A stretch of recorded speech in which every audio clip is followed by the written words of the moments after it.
Good afternoon dear student. आज हम लोग इस वीडियो में कैरेक्टरिस्टिक एक्सरे स्पेक्ट्रा के बारे में स्टडी करेंगे। इट कंसिस्ट ऑफ डेफिनिट और defined wavelength superimpose on the continuous spectrum. इसमें देखिए क्या होता है ना, कुछ particular definite well defined wavelength ही लाइज करता है।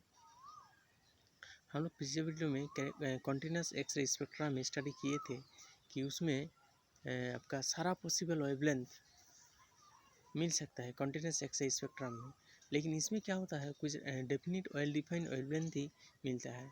This spectral lines generally occur in the form of small groups and are characteristic of the material of the target. वो जो आपका स्पेक्ट्रल लाइन मिलता है वो जनरली ग्रुप में आपको मिलता है। जैसा आप लोग जो बोर थ्योरी था, बोर थ्योरी में आप लोग स्टडी किए थे कि उसमें जो आपका डिफरेंट सीरीज़ मिलता था, मतलब डिफरेंट जो स्पेक्ट्रल लाइन मिलता था, उस लाइन तो आपका ग्रुप का फॉर्म में ही मिलता है। जैसा जो लीमैन सीरीज़ है, जो आपका एल एम एन ओ जो ऑर्बिट से आएगा के ऑर्बिट में, जिसका नाम है लीमैन सीरीज। सिमिलरली आपका जो ओ एन एम जो आपका ऑर्बिट है, मतलब उस ऑर्बिट से अगर एल ऑर्बिट में आएगा, ट्रांजिशन होगा, तो उसमें जो रेडिएशन मिलेगा उसको कहा जाता है बामार सीरीज। सिमिलरली है Paschen series, similarly Brackett series, similarly Pfund series, Humphreys series. मतलब जो डिफरेंट सीरीज मिलता था किसमें ना, बोर थ्योरी में। सिमिलरली वैसा ही कैरेक्टरिस्टिक एक्सरे स्पेक्ट्रा में आपका ग्रुप का फॉर्म में डिफरेंट स्पेक्ट्रल लाइन मिलेगा।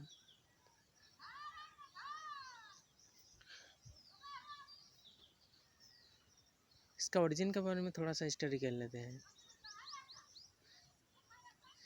Few of the fast moving electron having velocity of about 1/10 of the velocity of the light may penetrate the surface of the atom of the target material।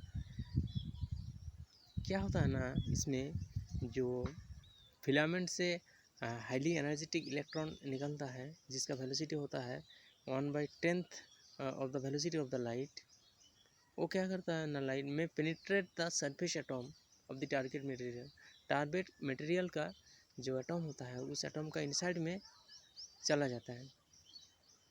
And वहाँ जाने के बाद वहाँ जो आपका के L cell में टाइटली बाउंड इलेक्ट्रॉन है, उस इलेक्ट्रॉन को स्ट्राइक करता है। स्ट्राइक करने के बाद वो इलेक्ट्रॉन क्या होता है ना, इसका जो ऑर्बिट होता है उस ऑर्बिट से बाहर चला जाता है।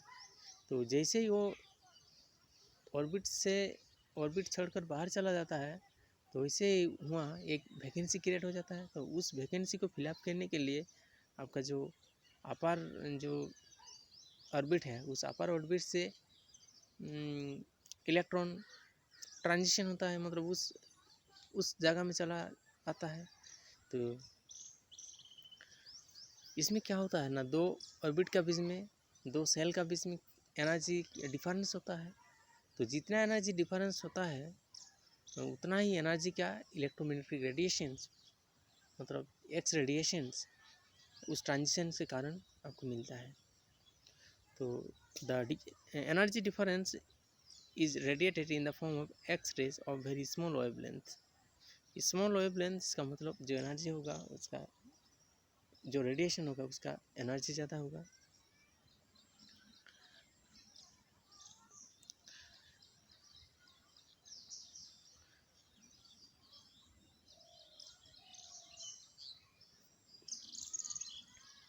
मान लेते हैं कि आपका जो के ऑर्बिट है, या जो आपका जो के सेल है, के सेल में जो दो इलेक्ट्रॉन है, वो दो में से कोई एक इलेक्ट्रॉन बाहर चला गया, तो वहाँ एक वैकेंसी क्रिएट हो गया। उस वैकेंसी को फिलअप करने के लिए कौन आएगा ना, आपका जो एल सेल में इलेक्ट्रॉन है, 8 इलेक्ट्रॉन है, तो उस 8 में से कोई एक इलेक्ट्रॉन आएगा।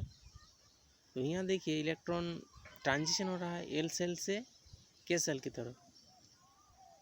तो यहाँ जो आपका स्पेक्ट्रल लाइन मिलेगा, जो उस स्पेक्ट्रल लाइन का के अल्फा से डिनोट किया जाता है।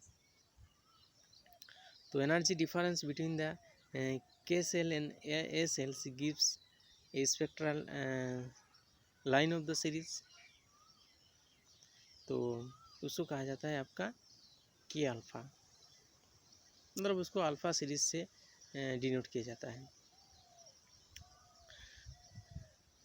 तो the given frequency Newman of the line series, मतलब आपका जो के अल्फ़ा लाइन मिल रहा है, जो L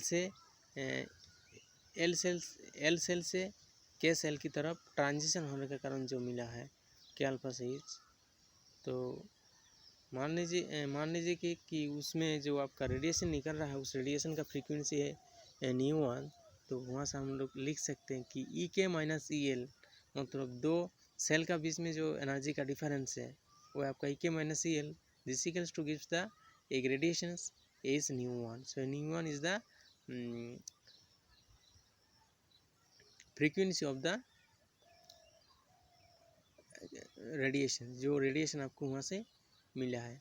suppose the electron from M shell jumps to the K shells, अगर इलेक्ट्रॉन एम सेल से के सेल की तरफ जंप करेगा तो it gives out K beta line and so on. तो इसमें आपको जो स्पेक्ट्रल लाइन मिलेगा उसको कहा जाता है के बीटा, उसको के बीटा लाइन कहा जाता है। तो ऐसा ही के अल्फ़ा, के बीटा, के गामा डिफरेंट लाइन मिलता है।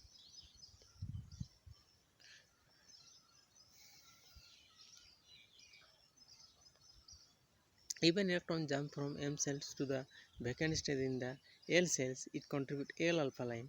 अगर इलेक्ट्रॉन M सेल से L सेल की तरफ जंप करेगा तो उसमें जो आपका लाइन मिलेगा उसको L alpha लाइन से डिनोट किया जाता है। If the vacancy in L cells is filled by an electron of the N cells, it contribute L beta line and so on। तो ऐसा देखिए L alpha L beta line आपको मिल रहा है। The frequency of the radiations depends upon the target materials, तो यहाँ से जो आपका फ्रीक्वेंसी ऑफ रेडिएशन हो रहा है वो टोटली डिपेंड करता है आपका टारगेट मटेरियल के ऊपर।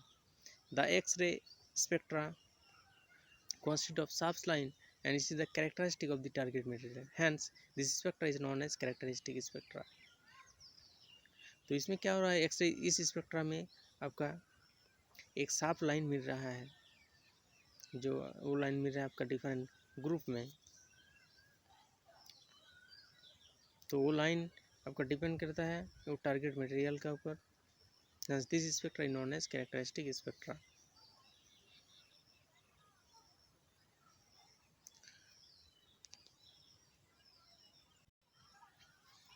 कैरेक्टरिस्टिक एक्स-रे स्पेक्ट्रा को हम लोग इस डायग्राम की मदद से और अच्छा से समझ सकते हैं। That is for more clarifications we have choose this diagram. इसमें देखिए क्या हो रहा है, जो इधर से जो इनकमिंग प्रोजेक्टाइल इलेक्ट्रॉन आ रहा है उसका हाई एनर्जी होता है। वो इलेक्ट्रॉन क्या होता है ना, के सेल में जो दो इलेक्ट्रॉन होता है वो दो में से कोई इलेक्ट्रॉन को स्ट्राइक करता है। स्ट्राइक करने के बाद इसका एनर्जी इतना सफिशिएंट होता है कि वो इसका जो बाइंडिंग एनर्जी है उस बाइंडिंग एनर्जी को ब्रेकअप करके वो इलेक्ट्रॉन बाहर चला जाता है। बाइंडिंग एनर्जी मतलब ये जो न्यूक्लियस है, न्यूक्लियस और इलेक्ट्रॉन का बीच में जो फोर्स होता है इलेक्ट्रोस्टैटिक फोर्स, कूलम्ब फोर्स, तो उस फोर्स को ब्रेक करके आपका जो इलेक्ट्रॉन निकालने के लिए जो जितना एनर्जी चाहिए उस एनर्जी से इस जो इनकमिंग प्रोजेक्टाइल इलेक्ट्रॉन है उसका एनर्जी सफिशिएंट होता है।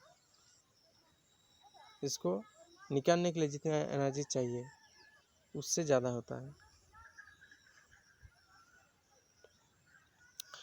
तो आपका जो प्रोजेक्टाइल इलेक्ट्रॉन है उसका एनर्जी बाइंडिंग एनर्जी से ज़्यादा है, तो इसलिए क्या होगा ना, इलेक्ट्रॉन बाहर चला जाएगा। जैसे ही बाहर चला जाएगा यहाँ एक वैकेंसी क्रिएट होगा। उस वैकेंसी को फिलअप करने के लिए आपका एल सेल या एम सेल, इसका नज़दीक तो एल सेल है, एल सेल से एक इलेक्ट्रॉन जंप करके आएगा, मतलब यहाँ एल सेल से के सेल की तरफ ट्रांजिशन हो रहा है इलेक्ट्रॉन का। जैसे ही यहाँ इलेक्ट्रॉन का ट्रांजिशन होगा दो सेल का बीच में एनर्जी का डिफरेंस होगा, तो जितना एनर्जी डिफरेंस होगा उतना ही एनर्जी होगा यहाँ से जो रेडिएशन मिलेगा उस रेडिएशन का। तो आप लोग यहाँ देख पा रहे हैं कि जो एक इलेक्ट्रॉन के सेल से एल सेल की तरफ ट्रांजिशन हुआ है, सॉरी एल सेल से के सेल की तरफ एक इलेक्ट्रॉन का ट्रांजिशन हुआ है। ट्रांजिशन होने से यहाँ से देखिए एक रेड कलर का रेडिएशन मिल रहा है, तो उसको के एक्सरे कहा जाता है। अगर एल सेल से के एक्सरे किसको कहा जाता है, मतलब सारा ट्रांजिशन जो आपका डिफरेंट सेल से के सेल में होगा उसको ही कहा जाता है के एक्सरे। उसको डिफरेंट नाम से जाना जाता है, जैसे के अल्फा, के बीटा।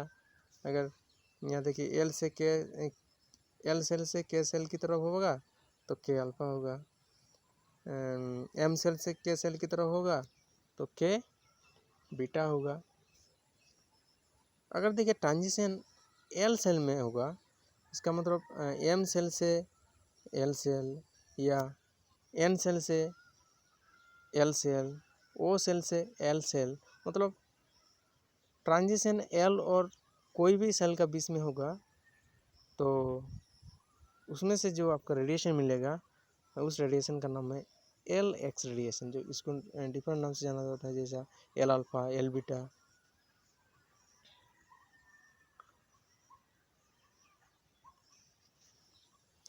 तो यहाँ देखिए इसलिए आपका कंटिन्यूस स्पेक्ट्रल लाइन नहीं मिलता है, यहाँ आपको लाइन स्पेक्ट्रल मिलता है, क्योंकि सारा पॉसिबल वेवलेंथ तो इसमें पॉसिबल नहीं है, सारा पॉसिबल वेवलेंथ इसमें नहीं मिलता है, कुछ पार्टिकुलर या डेफिनेट वेवलेंथ ही मिलता है।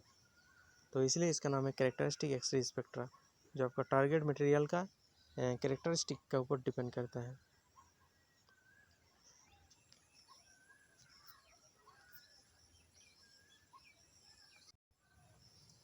इस फिगर में हम लोग देख पा रहे हैं कि ये जो n equals to 1 this is first energy state, this n equals to second energy state, this third energy state, four energy state. मतलब ये देखिए डिफरेंट एनर्जी स्टेट है, और यहाँ ये जो ट्रांजिशन दिखाया गया है, के अल्फा कहाँ से होगा, अगर एल सेल से के सेल की तरफ ट्रांजिशन होगा तो के अल्फा होगा। के बीटा को होगा चल एम से के की तरफ होगा तो के बीटा होगा। अगर एल सेल में ट्रांजिशन होगा तो उसको एल से डिनोट किया जाता है, मतलब जिस सेल में ट्रांजिशन होगा उस सेल का नाम से ही उस ट्रांजिशन का नाम किया जाता है। तो यही था continuous x ray spectra and characteristic x ray spectra.